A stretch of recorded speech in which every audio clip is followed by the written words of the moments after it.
Salut les gars, c'est le Barack RC. Donc voilà, ça va être une petite vidéo qui va être un tour débrief sur les catégories de la RC, donc de la voiture RC en général. Voilà, donc j'espère que ça va vous plaire tranquillement. Et voilà, si j'oublie éventuellement d'autres catégories qui sont entre-temps survenues, voilà, n'hésitez pas à me le dire en commentaire. Sur ce, bonne vidéo.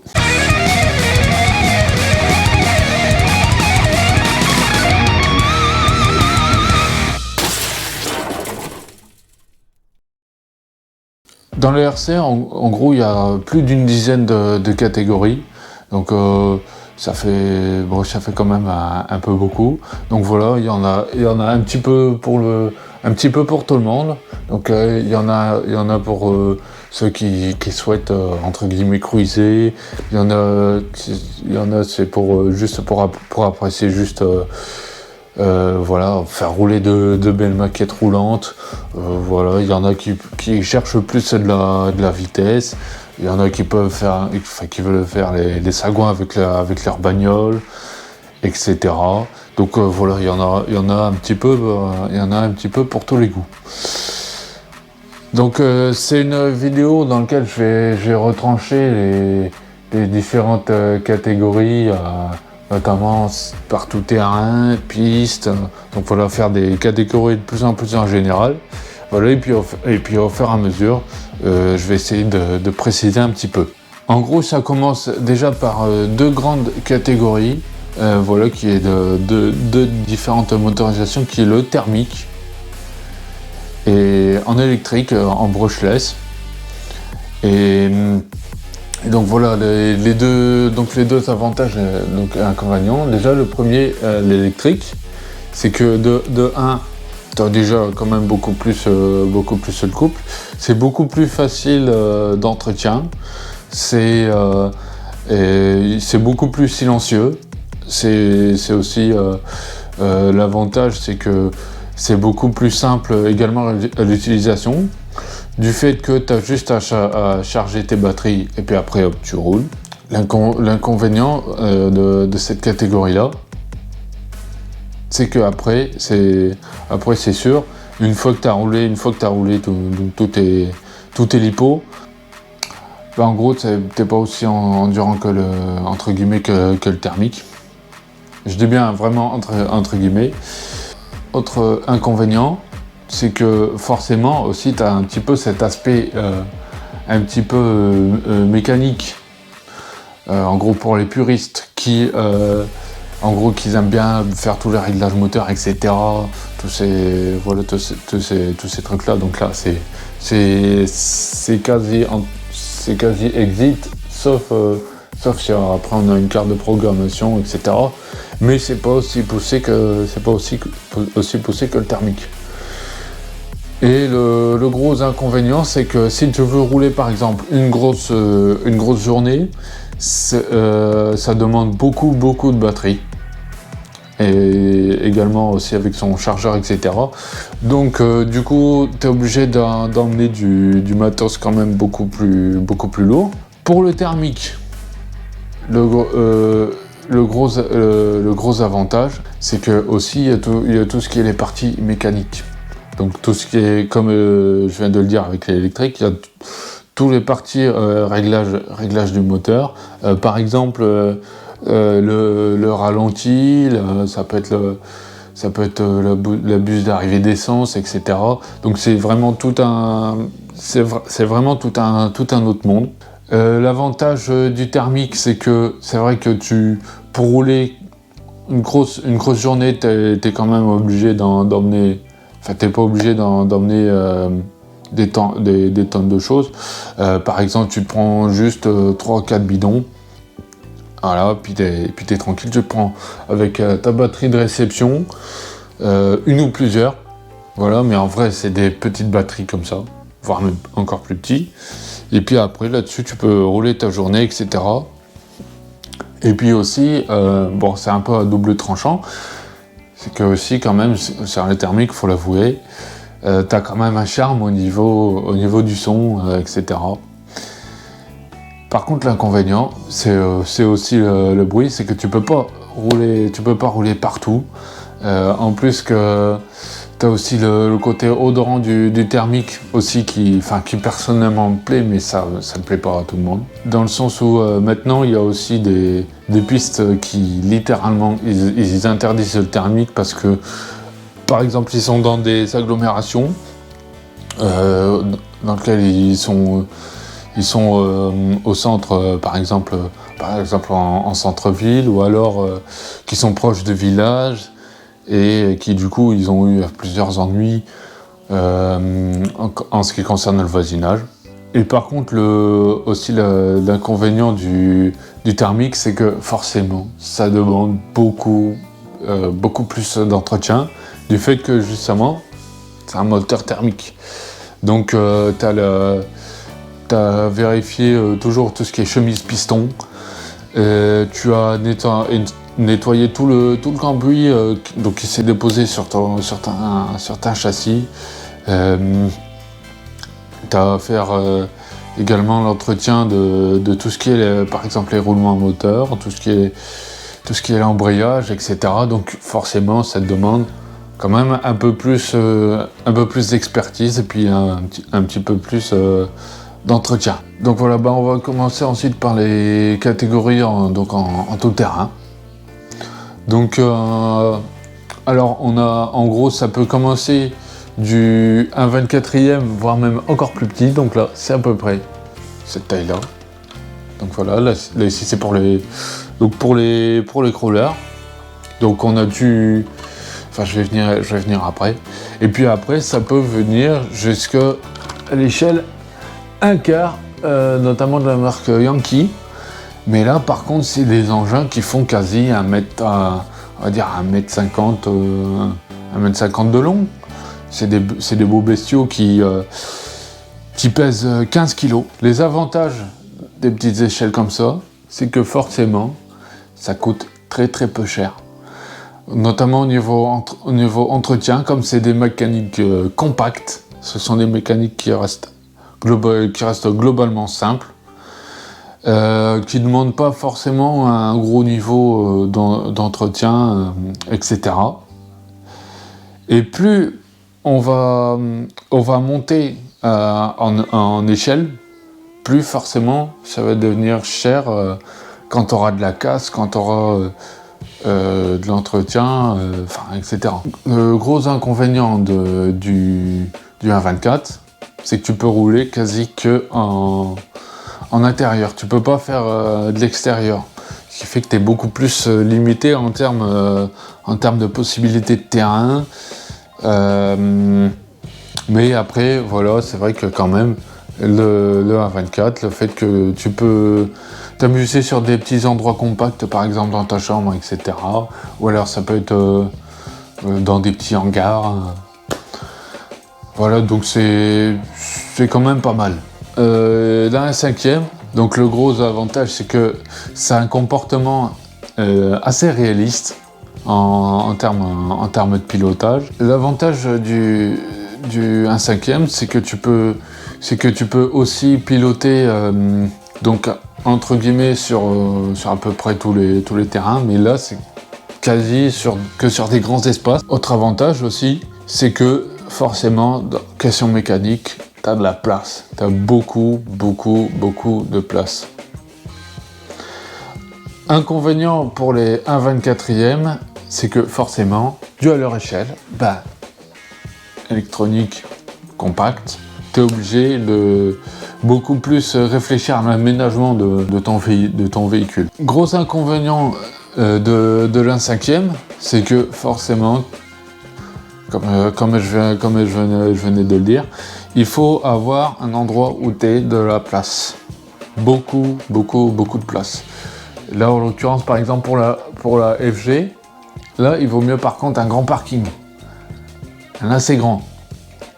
Qui puisse au moins que tu puisses exploiter toute la puissance au moins de cette échelle-là. C'est que forcément, en cas de casse, les pièces coûtent horriblement cher. Pour donner un ordre d'idée, la FG Sportline un triangle en plastique, pas en alu, en plastique, ça te coûte pratiquement 40 balles. Hors frais de port. Le triangle. Donc là maintenant je vais venir un petit peu plus dans les détails.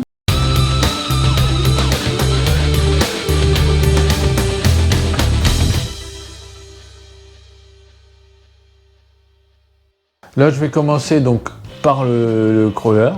Donc là en l'occurrence j'ai aussi un petit axial SX24. Puis il y a aussi des scales comme celui-là, comme le camion. En gros, les crawlers, ça se sépare en 3 principales catégories. Donc on a les scales, donc comme celui-là. T'as des rock bouncers. Donc en un mot, c'est une sorte de cage roulante, ni plus ni moins, avec des roues en taille 2.2 qui franchissent beaucoup mieux avec que les scales. Donc voilà, il y a aussi un certain esthétique là-dessus. Et puis aussi, tu as les rock crawlers.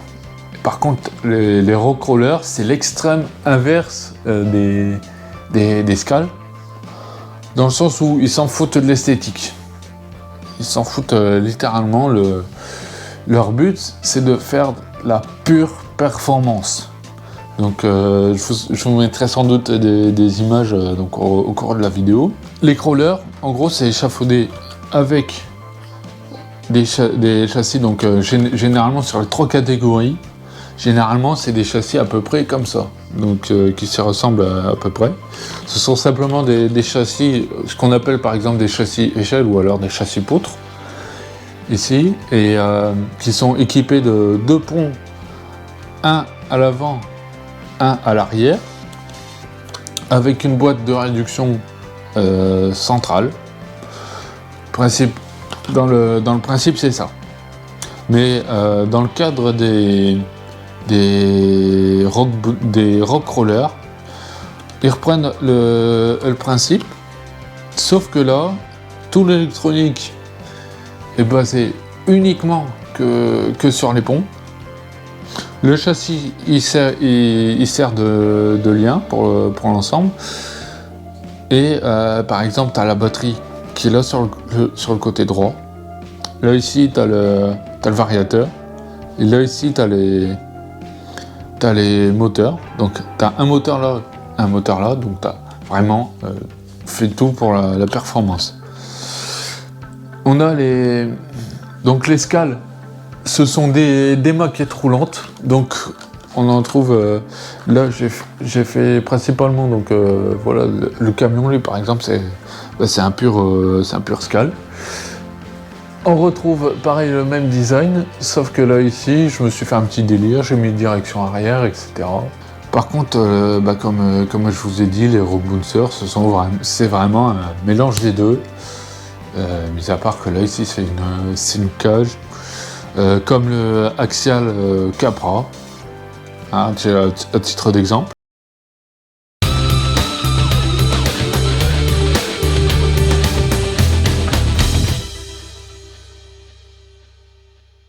Donc dans la catégorie TT, on a tout ce qui est les buggy, comme la Obao en dessous, enfin au-dessus, qui démarre du 1.24. Du 1.24 ça peut aller jusque à la 5e. Il y a aussi les buggy. Donc là, comme voilà. Hop là. Donc là ici, je vous montre. Donc en 1/8e. Enfin bon, j'ai que ma Obao. Ça fait longtemps que j'ai pas fait. J'ai que ma Obao, donc en matière de buggy. Voilà, donc là ici en l'occurrence c'est un buggy 1/8e, donc qui est en 4 roues motrices en brushless.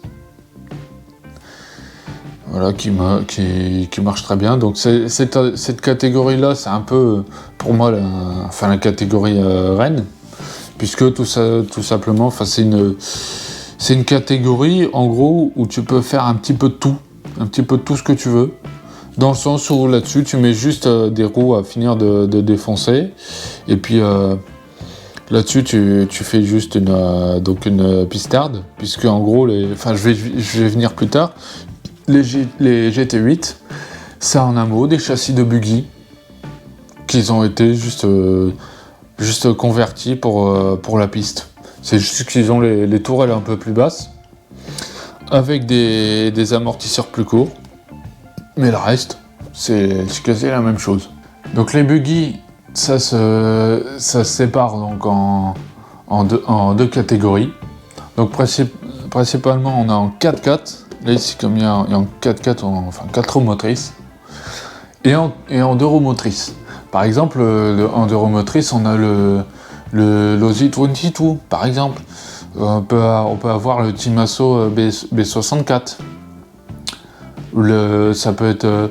Il y a plein d'autres modèles, ou même si on va chercher le Kyosho Ultima Buggy. L'avantage des buggy donc, en 4 roues motrices, c'est que c'est un peu plus facile quand même à piloter. C'est un peu plus accessible donc en termes de pilotage. Mais par contre, le défaut, c'est que ça demande quand même beaucoup plus d'entretien que le deux roues motrices, du fait que tu as une partie centrale, un différentiel central, une transmission à l'avant, et en plus tu as les dispositions donc, qui est un peu plus complexe. Enfin, selon moi. Maintenant, l'avantage du 4.2, c'est que forcément, t'as pas le différentiel avant, t'as pas la transmission à l'avant. Donc du coup, niveau entretien, c'est quand même beaucoup plus simple, étant donné que t'as beaucoup moins d'engrenages, puisque principalement, c'est juste, par exemple, t'as le moteur, en gros, qui est situé là. Donc là, je prends exemple, c'est surtout chez l'Indicième, qui est situé vers l'avant avec une petite cascade de pignon qui transmet par la suite sur un différentiel. Ou alors, t'as même, ce qui est pour moi une des meilleures catégories, comme le Kyosho Ultima DB. Enfin, la version buggy, c'est que tu as le moteur en porte-à-faux arrière façon Porsche. J'aime beaucoup le moteur en porte-à-faux arrière parce que, justement, ça requiert un peu plus de difficulté de pilotage. Et tu pars un peu plus en couille. Par contre, l'inconvénient en général, c'est que, comme je viens de dire, ça demande pilotage un peu plus pointu. Un peu plus pointu dans le sens où tu fais pas de gros coups de volant, tu fais pas de gros coups de gaz, parce que sinon tu pars, en gros tu fais des gros têtes à queue. Limite tu accélères bien progressivement, et puis t'es obligé d'être vraiment, vraiment plus doux. Ça n'a rien à voir avec la catégorie 4 roues motrices. Le 4 roues motrices, c'est vrai que là, par contre, quand tu fais une erreur, tu peux récupérer, notamment en matière d'assiette de vol. Par contre, le 2 roues motrices, c'est quand même beaucoup plus... tu peux récupérer quand même, mais c'est quand même beaucoup plus difficile.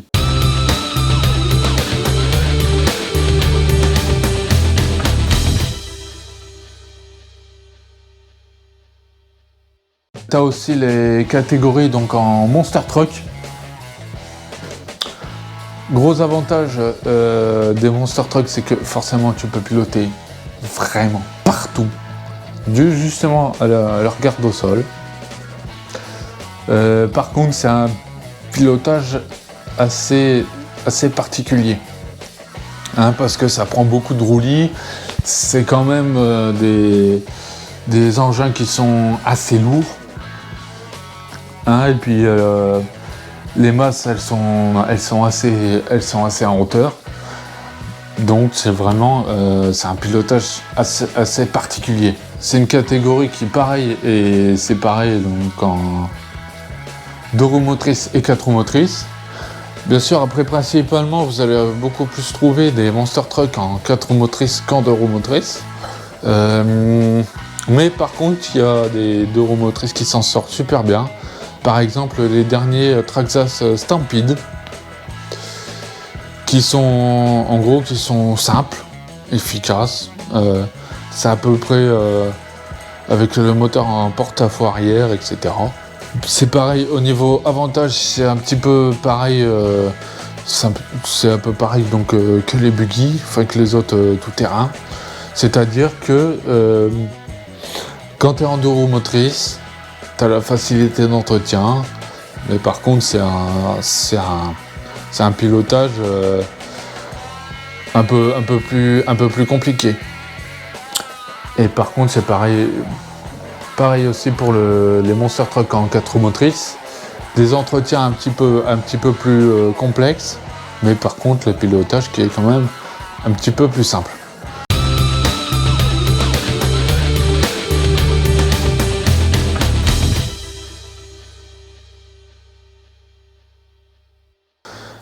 Tu as la catégorie Truggy ou Truck, donc les deux je les mets ensemble, parce que Truck c'est la version 2 roues motrices, puisque les trucks c'est comme des truggy, mais en 2 roues motrices.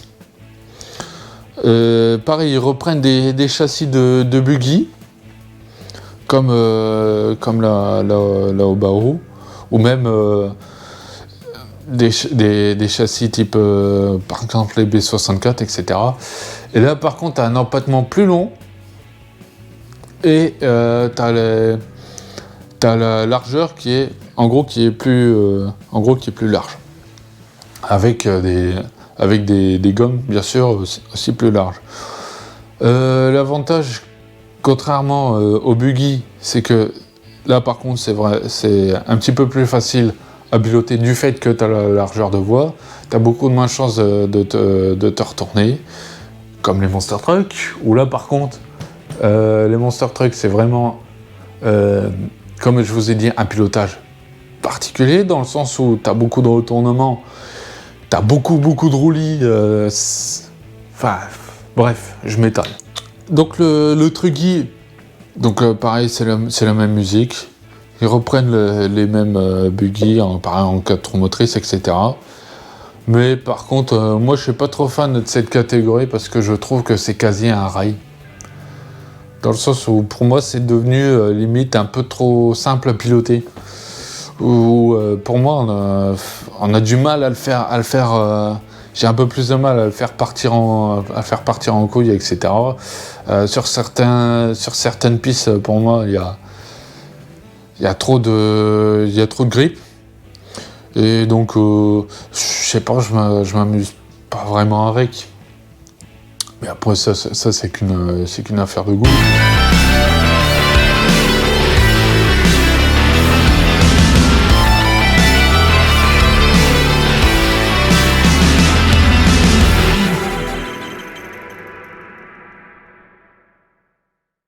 T'as aussi les motos en tout terrain. Par exemple, t'as anciennement les M5, t'as les M5 Cross. Et après, tu as aussi une autre marque italienne, mais je ne m'en souviens plus du nom, mais c'est une marque très dans le très haut de gamme, qui pareil aussi, tu as aussi des compétitions là-dessus. Par contre, j'aimerais bien tester cette catégorie, parce que ça requiert vraiment un pilotage très fin. Et moi, c'est tout ce que je demande, c'est que j'aime bien quand c'est dur à piloter.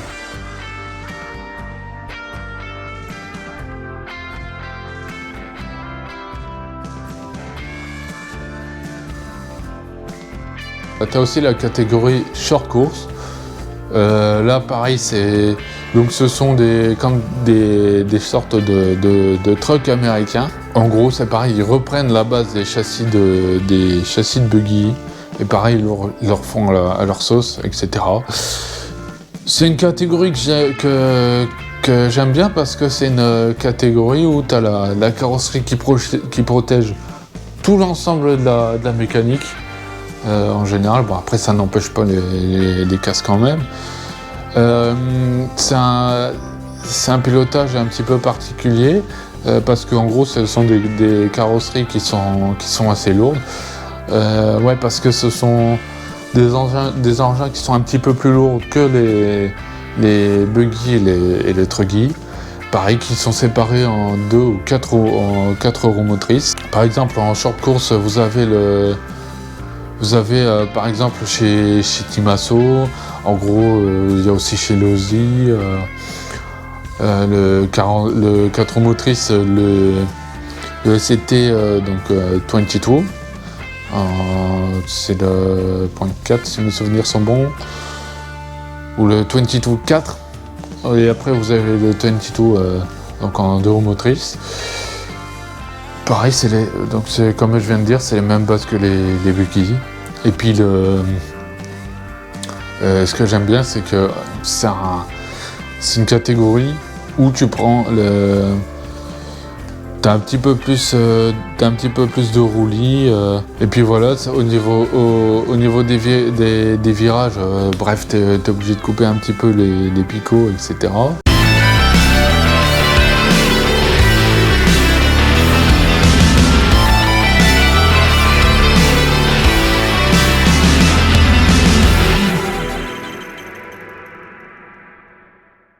T'as la catégorie piste qui est, elle, un peu plus fournie. Après, t'as le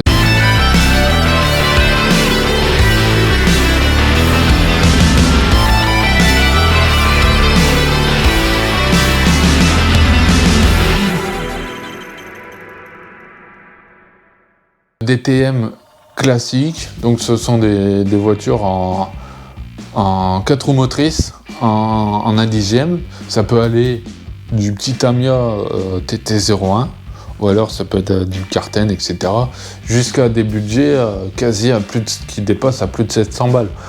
Par exemple, tu regardes le dernier X-Ray, le T4 2023, on planche sur quand même des budgets, à mon avis, à 750 balles, voire peut-être même plus encore.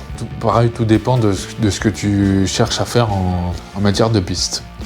Enfin, dans cette catégorie-là. Par contre, cette catégorie-là, c'est uniquement que en 4 roues motrices. Par contre, vous avez aussi donc, une autre catégorie qui se rapproche. Pareil, c'est les tractions avant. Par exemple, les Tamiya, les M01. Ou alors, quand tu vas chercher notamment la dernière Karten, la T410, je sais plus quoi. Bref, qui a 200 balles. C'est une catégorie un petit peu particulière, où pareil que c'est un peu plus efficace que les DTM. Après, ça, je sais pas.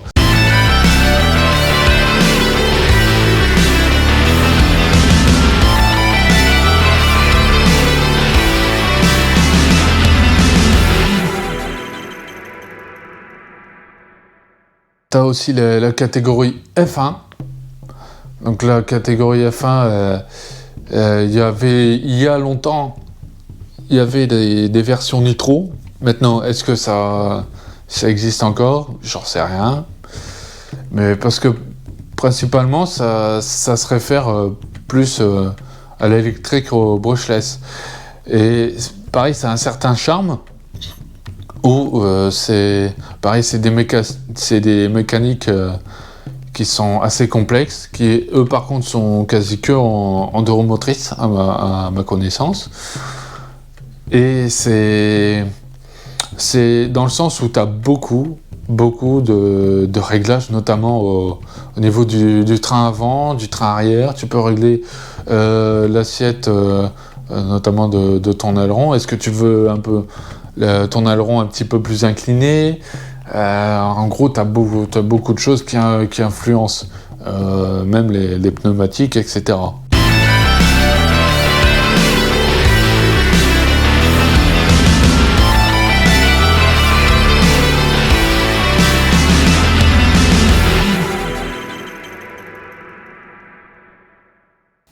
Tu as aussi la catégorie moto en 1/5, qui elle, par contre, j'aimerais beaucoup la tester. Et personnellement, Je la connais d'assez peu, voire même très très peu. Je sais juste qu'auparavant il y avait en vente la M5 Anderson Race. Maintenant je crois qu'elle est peu en vente à part en occasion, à part peut-être même pour les collectionneurs.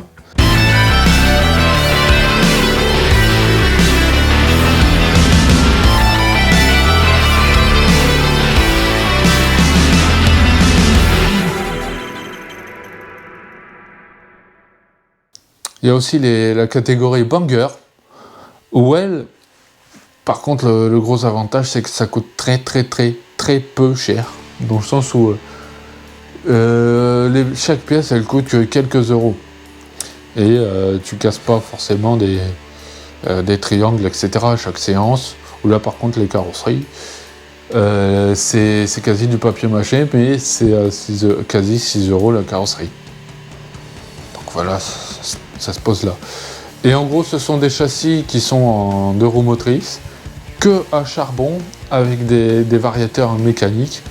Donc pour ceux qui connaissent pas les variateurs mécaniques, c'est tout simplement, tu as un cerveau à côté qui guide en gros une sorte de plaque tournante qui elle est sur une sorte de carte.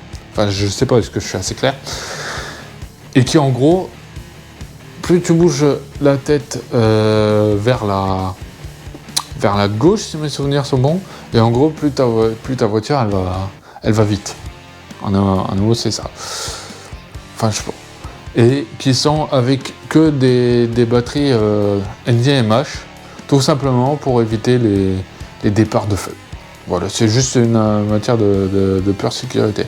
Par contre, ce sont des châssis purement basiques, où t'as pas d'amorto, t'as pas de différentiel, t'as pas de périphérique, on va dire de système d'AVC, etc. Non, là c'est purement pilotage, simple. Et tant mieux, vaut mieux que ça reste simple.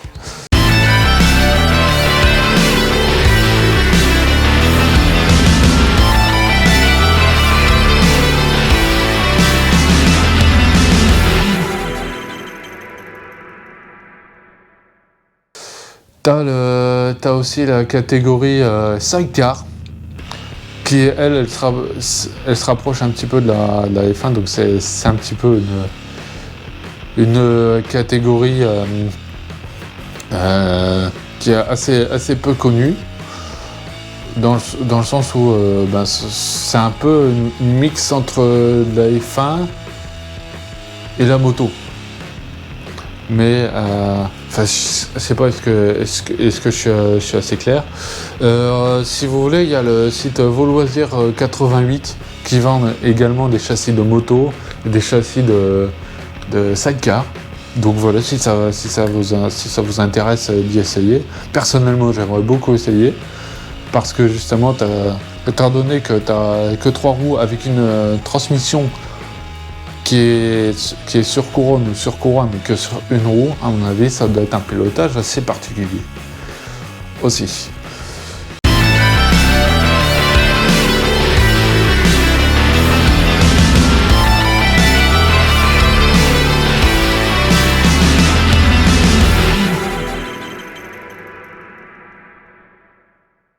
T'as aussi les catégories pancar. Donc les pancars à l'échelle 1/12. En gros, c'est les X-Ray X12 de ce que je connais. T'as aussi Team Associated, donc qui se met là-dedans. Anciennement, t'avais Coralie aussi qui s'était mis, donc avant qu'il se fasse reprendre. T'avais encore même plein de bagnoles, par exemple aussi les Saxo Racing. Et en gros, ce sont tout simplement des châssis où t'as qu'un amorto à l'arrière, ça se rapproche donc pareil un petit peu des F1, pareil t'as beaucoup de réglage, etc. Ce sont des châssis qui sont quasi à ras le sol. Enfin, l'inconvénient de ces châssis-là, c'est que comme c'est un châssis quasi au ras du sol, mais c'est quasi à la limite, tu passes à peine l'ongle. Faut que tu aies une surface impeccable. Donc c'est quasi que en intérieur. Donc c'est des petits châssis comme ça, c'est des sortes de, comme vous voyez, un petit peu les barquettes Le Mans. Donc c'est un petit peu la même chose. Pareil, mécanique très simple, mais par contre beaucoup de réglages. Tu as aussi les pancars en échelle 1/8, qui sont pareils en 2 ou 4 roues motrices. Après, principalement, c'est du 4 roues motrices. L'avantage de ces châssis-là, c'est que forcément, c'est un peu moins exigeant que les pancars 1/12, dû justement à leur taille. Tu as des châssis qui sont équipés d'amortisseurs, puis tu as des châssis qui sont sans amortisseurs. Donc l'avantage des châssis qui sont sans amortisseur, c'est que forcément c'est ultra léger. L'inconvénient, c'est que forcément c'est un peu plus délicat en matière de pilotage et faut que t'aies pas de caillasse sur ton terrain. Par contre, tu peux quand même piloter à l'extérieur. Voilà, puis en même temps c'est fait pour. Ceux qui sont avec amortisseur, donc forcément t'as quand même un petit peu plus d'entretien. Hein, c'est quand même des mécaniques un peu plus complexes. Enfin bon, t'as pas beaucoup plus complexes. Qui sont, par contre, qui peuvent un peu mieux gommer les surfaces de terrain. Par contre, les pancars à 1/8, en général, tu uses des pneus à la pelle. Et là, par contre, il faut que tu aies quand même, si tu veux te faire une bonne session, il faut que tu aies quand même un bon lot de pneus à côté.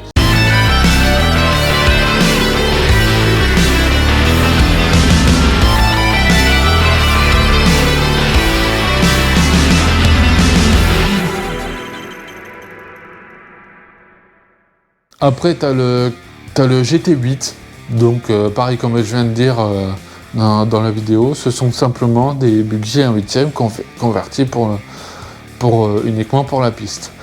Donc en général, c'est des carrosseries pareil de GT, par exemple, ça peut être des Skyline, après ça peut être des carrosseries 1/8 type protoforme, etc. qui roulent principalement en 4S. Donc si vous voulez, je viendrai sans doute sur une autre vidéo en ce qui concerne le voltage, le nombre de S, etc. Le gros avantage donc du GT8, contrairement au Pancar, c'est que le GT8, tu peux quand même piloter sur parking. Du fait que c'est à la base des châssis de buggy, tu peux aussi les convertir, on va dire, en voiture de rallye.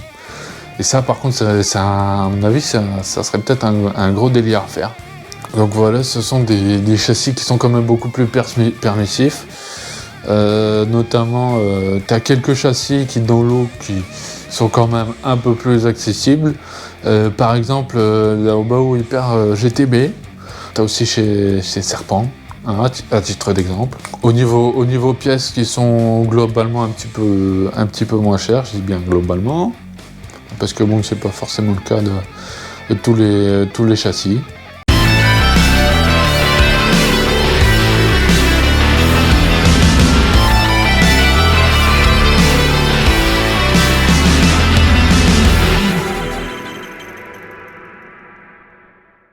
Et puis aussi en catégorie un petit peu à part. Je sais pas si on peut la considérer en tant que piste. Tu as aussi les catégories camions, qui sont tout simplement des maquettes roulantes. Et le but, c'est de faire, par exemple, dans un diorama, entre guillemets, à l'échelle. Le but, c'est d'aller récupérer, de faire comme dans la vie réelle, de faire des livraisons, etc., Et le but du jeu, c'est vraiment de faire dans les manœuvres. Et tu peux avoir, par exemple, des compétitions amicales, où là, le but, c'est de transférer, par exemple, plusieurs remorques d'un point A à un point B. Mais bon, en général, c'est plus fait pour la démonstration, etc., parce que c'est vrai que C'est des camions qui sont super jolis, donc tu as des ampoules partout, même les remorques où tu peux avoir des sacrés délires, notamment durant les expos. Par exemple, il y en avait un sur Intermodelbo, où tu avais par exemple, là c'était sur un Scania de chez Tamiya, qui avait en gros, c'était un camion de voilà, c'était un camion d'écurie Scania, qui en gros t'avais le camion de course qui était à l'arrière, qui était carrément comme une sorte dans lequel le mec il avait fait carrément un emplacement pour le camion de course, et puis il avait fait dans la même remorque, il avait fait avec un écran qui pouvait déployer, puis ensuite le faire tourner en faisant un 360, puis là-dessus il diffusait des pubs de Scania. Et il avait mis aussi une petite pièce à l'intérieur où là t'avais la descente d'escalier avec les petits fumigènes, etc. Donc là par contre c'était un vrai délire, juste monstrueux.